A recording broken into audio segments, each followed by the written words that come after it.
नमस्कार, आप देख रहे हैं टीवी9 भारतवर्ष। मैं हूं आपके साथ प्रीति रघुनंदन। मशहूर लोक गायिका देवी ने पटना में एक भजन प्रस्तुत किया, लेकिन जैसे ही गायिका ने ईश्वर अल्लाह तेरो नाम वाली पंक्ति कही, बापू सभागार में हंगामा मच गया। कुछ लोगों ने विरोध करना शुरू किया, जिसके कारण गायिका को माफी भी मांगनी पड़ी। लेकिन ये सिलसिला यहीं नहीं रुका। इस वाकये के बाद गायिका देवी को धमकियां मिल रही हैं। आज गायिका देवी हमारे साथ मौजूद हैं। गायिका देवी जी, बहुत बहुत स्वागत है आपका हमारे इस प्रोग्राम में। कौन लोग हैं जो आपको धमकियां दे रहे हैं? देखिए, इसकी मुझे जानकारी नहीं है। कुछ जो पोस्ट मैंने देखा फेसबुक वगैरह पे, तो वहाँ पे मैंने देखा कि एक जो मैंने पोस्ट पढ़ा उसमें ऐसा लिखा हुआ था कि आप सुधर जाइए, अगर तुम नहीं सुधरती हो तो जहाँ गांधी जी गए हैं वहीं तुमको भेज दिया जाएगा। तो ये एक ही धमकी मिली है या और भी धमकियां मिली हैं?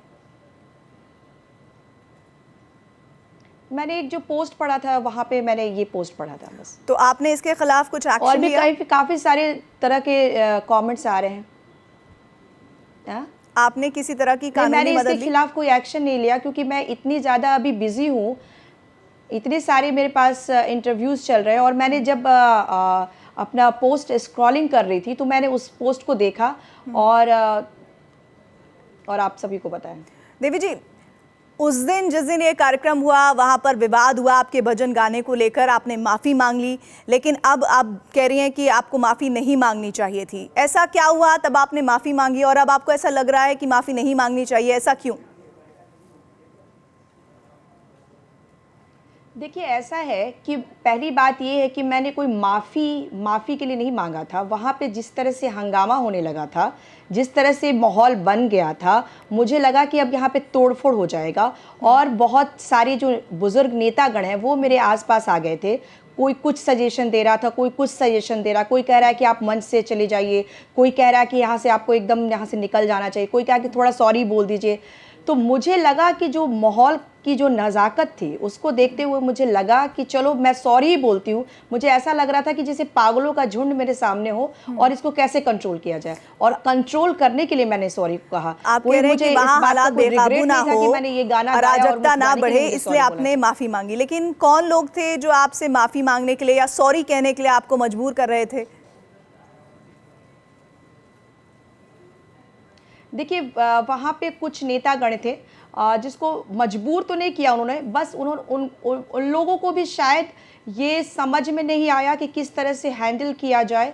तो उन लोगों ने मुझे सजेशन दिया कि आके आप सॉरी बोलिए, ताकि ये जो माहौल है वो थोड़ा सा जो है कि नॉर्मल हो जाए। तो मतलब आप ये कह रही हैं कि आपको माफ़ी नहीं मांगनी चाहिए थी, कोई ज़रूरत नहीं थी, क्योंकि आपने ऐसे कोई गलत काम नहीं किया था? नहीं, बिल्कुल। मुझे ये मतलब कैसे बताऊं कि मैं तो इतना ये गाना महात्मा गांधी जी का प्रिय भजन है, और आज तक मैंने ये सोचा नहीं था, ये बहुत ही अनएक्सपेक्टेड था कि मैं ये गाना गाऊं, ये भजन गाऊं और इस पे लोगों को आपत्ति हो सकती है। ये बहुत चिंता का विषय है।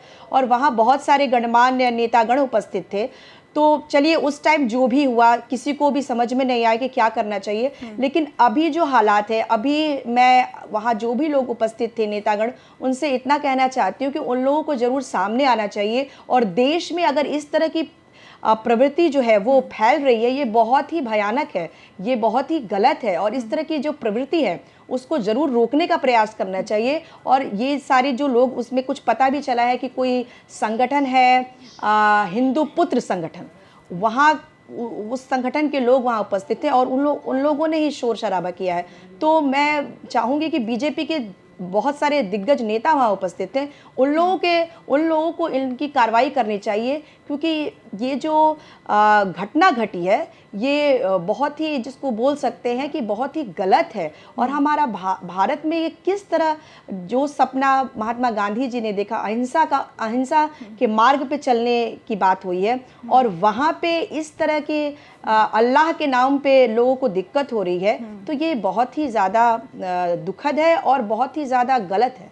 आपने कहा कि नेताओं को आगे आना चाहिए और इस पर अपनी बात को खुलकर रखना चाहिए। क्या ये कार्यक्रम, जब वहाँ से आप निकल गई, आपने किसी बीजेपी नेता से बात की? क्योंकि वो कार्यक्रम बीजेपी की तरफ से ही ऑर्गेनाइज किया गया था, उनकी तरफ से क्या कहा गया आपको? देखिए, ये प्रोग्राम तो माननीय अश्विनी चौबे जी की तरफ से था और उनकी बहू का ही फ़ोन मेरे पास आया था कि आपको एक अटल सम्मान दिया जाएगा।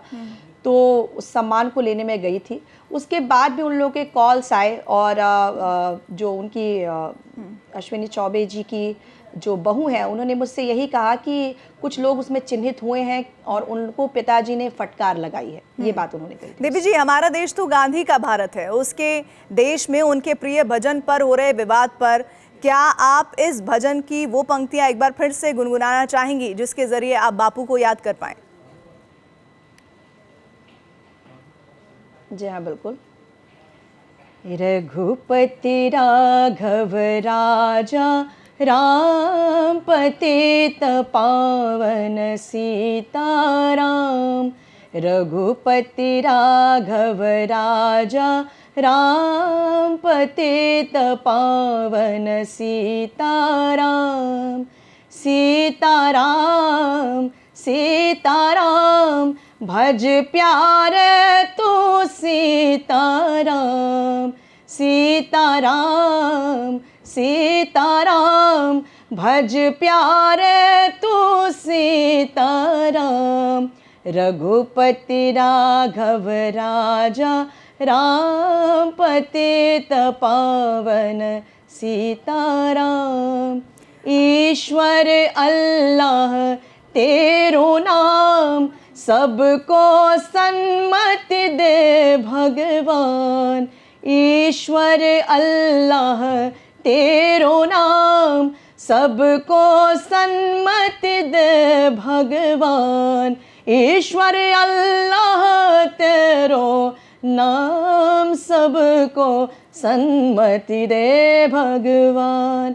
रघुपति राघव राजा राम पतित पावन सीताराम। इस भजन के जरिए आपने बहुत सारे लोगों को जवाब दे दिया, खासकर उन लोगों को जो वहां पर आपका विरोध कर रहे थे। लेकिन अभी जिस तरह की धमकी आपको मिल रही है, उन लोगों से आप क्या कहना चाहती हैं? देखिए, ये बहुत ही ज़्यादा, जिसको आप बोल सकते हैं कि ये बहुत ही हिंसक मतलब एक व्यक्ति जो अच्छा कार्य कर रहा है, मैं अच्छे गीत गा रही हूँ और हमेशा से मैंने अच्छे गानों को गाया है, उसको इस प्रकार की धमकी मिलना, ये बहुत ही, जिसको बोल सकते हैं कि ये तो प्रकाष्ठा है किसी कलाकार के लिए या किसी भी व्यक्ति के लिए। तो मैं चाहूँगी इस तरह की जो भावना है, उसको तो कह सकते हैं कि इनटॉलरेंस की प्रकाष्ठा कही जाएगी, और इस तरह की भावना हमारे देश में पनपे, ये बहुत ही दुखद है।